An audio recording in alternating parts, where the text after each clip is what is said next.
So not in our lifetime will we see this forest be the same. Today marks 1 month since the destructive Gray and Oregon road fires destroyed hundreds of homes, thousands of acres, and dramatically changed the landscape.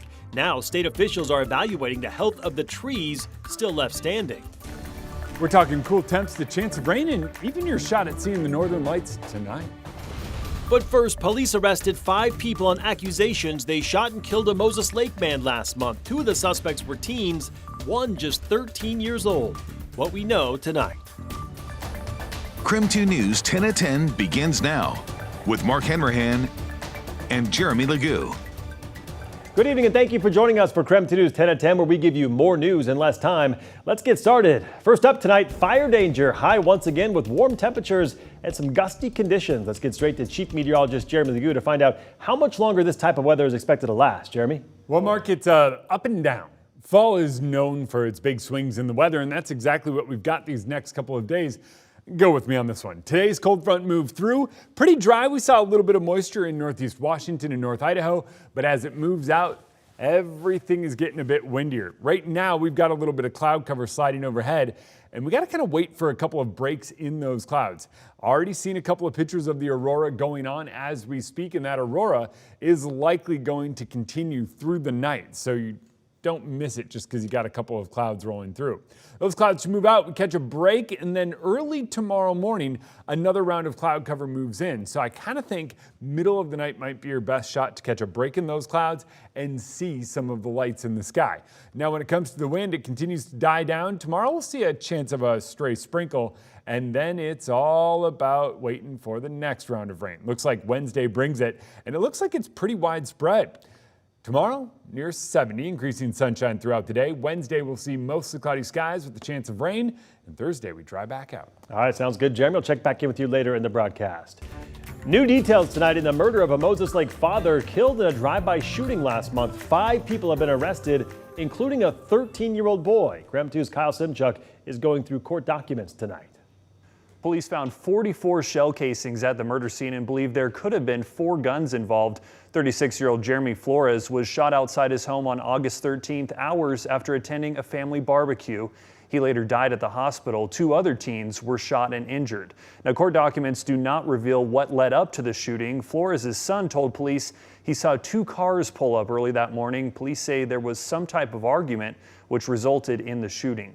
Last Thursday, a month after the shooting, police secured arrest warrants for 5 people believed to be involved.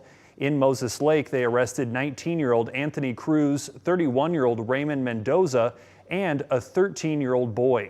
2 15-year-olds were arrested in East Wenatchee and Douglas County. Court documents say some of the juveniles arrested were gang members.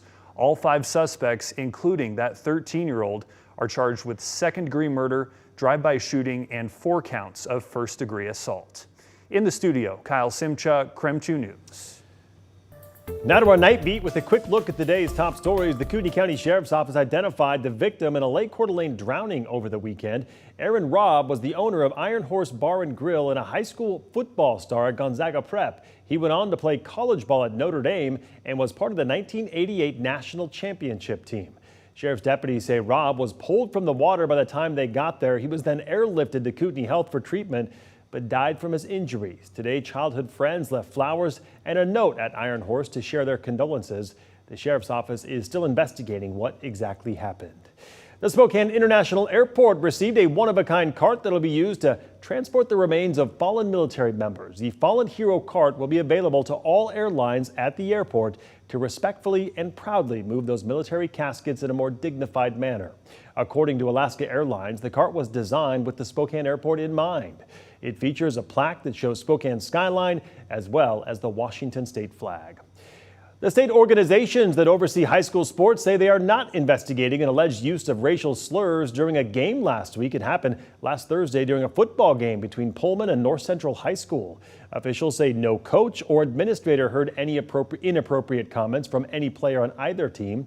It was also reported both teams and coaches showed good sportsmanship. The Greater Spokane League, which oversees school athletics, states that they are supporting both schools as each investigates what happened. And now to our night beat. To learn more about any of these stories, just head on over to our website, KREM.com. Now to a developing story. KREM 2 obtained new court documents shedding light into disagreements over the Pac-12's own rules. Those rules triggered a lawsuit earlier this month, and now we are learning some of the schools that have opted to leave the conference acknowledged they may be giving up certain rights. Our report into what exactly that means for the case against the Pac-12 coming up at 10:15 tonight. An important traffic alert for you tonight. All northbound lanes on the Maple Street Bridge are closed and they won't open back up until October 6th. If you are headed southbound, 2 lanes will be open during the daytime, but they will close each evening from 8 p.m. until 6 a.m. Right now, the city estimates that project will be done by mid-November. Another traffic alert tonight. TJ Beanock Drive has partially reopened after months of construction. You can see in this video up here, 1 lane is open in each direction while construction finishes up. Drivers should still expect to see some traffic in that area. Well, hard to believe, but today marks 1 month since 2 deadly wildfires sparked in eastern Washington. The Gray and Oregon Road fires burned more than 20,000 acres combined. The Gray fire not only devastated homes, but also the surrounding ecosystem. We're seeing a lot of mortality and not a lot of green canopy, frankly, out there. The Washington Department of Natural Resources says they are assessing each tree right now, but unfortunately, it may take at least a century to get back to a fully developed forest in Medical Lake. And happening this weekend, a Medical Lake grassroots organization is partnering with Cheney firefighters to host the Medical Lake Restoring Hope event. There will be an auction, food trucks, merchandise, and more on Saturday from 4 to 7 p.m. in downtown Medical Lake. Proceeds from the auctions and merchandise sales will go directly to the victims of the fire. We've been under the thumb of these billion-dollar industries for a long time, and we're fighting back. Today marked day 4 of the historic UAW strike against Detroit's big 3 automakers, and union officials say they are ready to expand their walkout if there is no deal by the end of the week. The union is currently seeking a 36% raise over 4 years and cost of living protections. So far, only 3 plants have been targeted, but that impact is expected to spread. In other national news tonight, Prince William's visiting the Big Apple for 2 days, promoting his environmental work, a trip that coincides with the United Nations 78th General Assembly and Climate Week. The future king toured the Billion Oyster Project on Governor's Island, where he joined students and volunteers hoping to restore oyster reefs in New York Harbor. Those reefs are home to many marine species and can clean the water and protect the city from storm damage. Meantime, disturbing new details about the suspected fentanyl exposure of 4 young children at a daycare center in New York City. Sources say the daycare owner's husband was seen throwing out drugs just before first responders arrived at the scene. Now investigators are searching for him. 2 pounds of fentanyl and drug-making equipment was found inside that daycare. A 1-year-old was killed, 3 other children exposed. They are in stable condition tonight. In Northwest News, we are learning more about the pilot who was killed in a seaplane crash on Lake Sammamish on Friday. The family is asking the pilot's name not be released yet, but friends of the pilot tell us the 80-year-old electrical engineer had a long career of flying and built the seaplane through a kit himself. Was just a person that was always available if you had a need. Really a totally unselfish guy, a loving, kind person. I just really missing the guy now.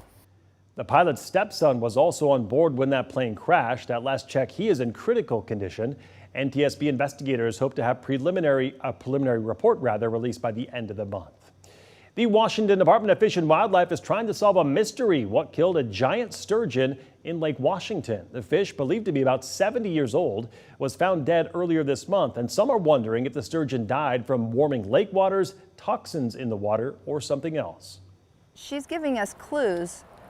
Is that about toxins in the top end of the lake, or is it something completely different?